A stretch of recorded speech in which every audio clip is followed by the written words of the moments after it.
തിരുവനന്തപുരം മാര്യനാട് വ്യാപാരിയെ സംഘം ചേർന്ന് ആക്രമിച്ച സംഭവത്തിൽ CCTV ദൃശ്യങ്ങൾ പുറത്ത്. ദൃശ്യങ്ങൾ ഉൾപ്പെടെ കൈമാറിയെങ്കിലും പോലീസിന്റെ ഭാഗത്തുനിന്ന് കാര്യക്ഷമമായ അന്വേഷണം ഉണ്ടാകുന്നില്ലെന്ന് മർദ്ദനമേറ്റ വ്യാപാരി ആരോപിച്ചു.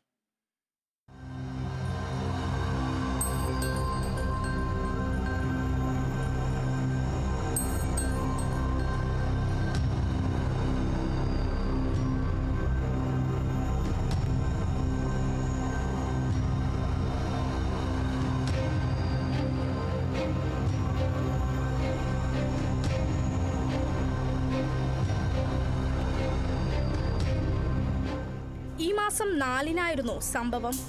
അജേഷിന്റെ കടയിൽ നിന്ന് സുമേഷ് എന്നയാൾ ടീൻ ഷീറ്റുകൾ വാടകയ്ക്ക് എടുത്തിരുന്നു. ഈ ഷീറ്റുകൾ തിരികെ കൊടുക്കാത്തതിനെ തുടർന്ന് ഇരുവരും തമ്മിൽ തർക്കമുണ്ടായി. ഇതിനെ തുടർന്നുള്ള വൈരാഗ്യമാണ് സംഘം ചേർന്നുള്ള ആക്രമണത്തിലേക്ക് എത്തിച്ചത്. മൂവർ സംഘം തന്നെ ക്രൂരമായി മർദ്ദിച്ചെന്നും തന്റെ വാഹനം തകർത്തെന്നും അജേഷ് പറഞ്ഞു. 7 മാസം മുമ്പ് സുമേഷ് പുളിമൂട് RSS പ്രവർത്തകനാണ് കട്ട് ഷീറ്റ് 6 എടുത്തുകൊണ്ട് പോയി. അത് രാവിലെ 7:30 ഞാൻ വീട്ടിൽ പോയി തിരിച്ച് ചോദിച്ചു. അതിനെ ചൊല്ലി വീട്ടിൽ വെച്ച് എന്നെ ആക്രമിക്കാനും ഇതിനൊക്കെയുള്ള ഇതുണ്ടായി. അത് കഴിഞ്ഞ് ഞാൻ കടയിൽ വരികയും കടയിൽ വന്ന് 10:30 മണിയോടുകൂടി ഇവർ വേറെ 2 RSS പ്രവർത്തകന്മാരുമായിട്ട് വന്ന്, ഒന്ന് വെള്ളനാട് സ്വദേശി പേരറിയില്ല, ഒന്ന് ശ്യാം ഇറവൂർ, ഇവർ 3 പേരുമായിട്ട് വന്നാണ് എന്നെ കയ്യേറ്റം ചെയ്തത്.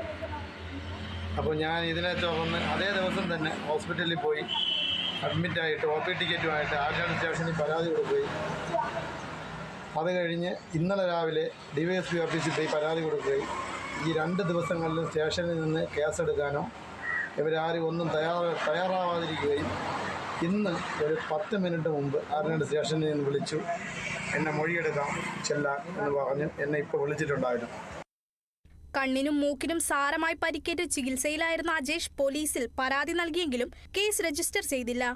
തുടർന്ന് കാട്ടാക്കട DYSPക്ക് പരാതി നൽകുകയായിരുന്നു. എന്നാൽ സംഭവത്തിൽ ഇരുവിഭാഗവും പരാതി നൽകിയിട്ടുണ്ടെന്നും അജേഷിന്റെ മൊഴി രേഖപ്പെടുത്തി കേസ് എടുത്തതായും ആര്യനാട് പോലീസ് അറിയിച്ചു. Kerala vision news, Thiruvananthapuram.